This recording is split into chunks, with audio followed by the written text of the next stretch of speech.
अचानक देखा संपूर्ण कमरे में दिव्य प्रकाश छा गया। महाराज जी ने देखा दिव्य प्रकाश छा गया, आंख खोल के बैठ गए। देखा उस प्रकाश में ठीक वैसी जैसी छवि देखी थी वैसे ही रामकृष्ण परमहंस जी मुस्कुरा कर देख रहे हैं। महाराज दिन हृदय में बड़ी पीड़ा हुई, रामकृष्ण परमहंस जी से रोकर प्रार्थना की कि मुझे जब से सुधि हुई तब से हमने आपको वरण किया है, हृदय से आप कृपा करें, आप मुझे दर्शन दें, आप मुझसे बात करें, आप मुझे उपदेश करें। बहुत विकल हो गए। पक्का समझ लेना, कोई भी जो सिद्ध महापुरुष है वो अब भी है, ऐसा मत मान लेना कि वो पधार गए, अब भी है। आप देखना चाहें तो आप वैसी निष्ठा बनाएं, भावना करें, तन्मयता करें, बिल्कुल बिल्कुल पक्का अनुभव की बात। जिस महापुरुष को चाहो उसी महापुरुष का साक्षात्कार कर सकते हो। आज भी, अब भी, वो अब भी है। इतनी व्याकुलता बढ़ी कि उनको लगा कि अगर आज रामकृष्ण परमहंस देव जी ना मिले तो हो सकता है हमारे प्राण व्याकुल हो जाएं और हमारे शरीर को छोड़ दें। ऐसी व्याकुलता। अचानक देखा संपूर्ण कमरे में दिव्य प्रकाश छा गया। महाराज जी ने देखा दिव्य प्रकाश छा गया, आंख खोल के बैठ गए। देखा उस प्रकाश में ठीक वैसी जैसी छवि देखी थी वैसे ही रामकृष्ण परमहंस जी मुस्कुरा कर देख रहे हैं महाराज जी की तरफ। नेस्त स्थिर किए, कहीं मैं सो तो नहीं रहा, मैं कहीं स्वप्न तो नहीं देख रहे, नहीं नहीं मैं तो जग रहा हूं। और सामने देखा कि रामकृष्ण परमहंस जी विराजमान है।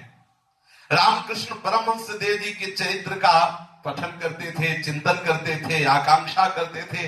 आज जिनके विषय में वो दर्शन की लालसा करते तो सामने थे। आप नतमस्तक हुए, साष्टांग प्रणाम किया। परमहंस रामकृष्ण देव जी के अधरों पर मंद मंद मुस्कान थी, वो आपको एकटक निहार रहे थे।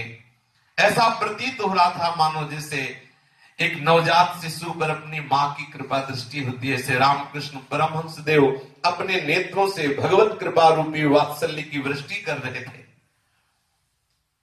रामकृष्ण परमहंस जी ने कहा, चलो चलो अब यहां से चलो, अबे तुम्हारा समय यहां व्यतीत करने का नहीं, चलो यहां से, यहां रहने की अब तुम्हें जरूरत नहीं, चलो।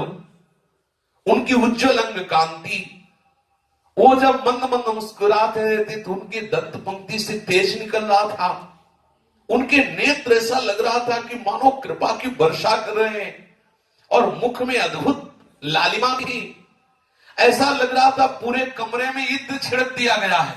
रामकृष्ण परमहंस देव जी की उपस्थिति में संपूर्ण कमरा सुवासित। ऐसी महामहिमामयी भागवती की स्थिति पूज्य महाराज जी की। परमहंस देव जी के अधरों से ये मृदुल शब्द निकल रहे थे, चलो चलो तुम्हारा समय यहां का नहीं, तुम्हें मैं लेने आया हूं, चलो। ऐसे मंद मुस्कुरा करके बोल रहे थे, और महाराज जी के नेत्रों से सतत अश्रु प्रवाह हो रहा था। अपने भाई बहनों को जगाया और कहा, देखो देखो परमहंस जी पधारे हैं, रामकृष्ण परमहंस जी पधारे, दर्शन करो।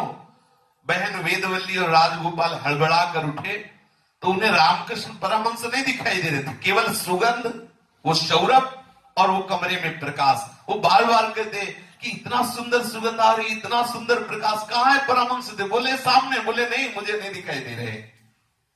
थोड़ी ही देर में वो सुगंध भी अंतर्हित हो गई और वो तेज भी अंतरित हो गया, और अन्य किसी को परमहंस देव जी के दर्शन नहीं हुए, क्योंकि भगवान और भगवान की इस भगवत प्राप्त महापुरुषों के दर्शन उसी को होते हैं जिन पर वो कृपा दृष्टि करके दर्शन देना चाहे। सभा में यदि प्रभु आवे किसी को भी दर्शन देना चाहे तो केवल उसी को होंगे, अन्यथा नहीं। ऐसे ही भगवत प्राप्त महापुरुष जिसको दर्शन देना चाहे वही देख सकता है, अन्यथा नहीं।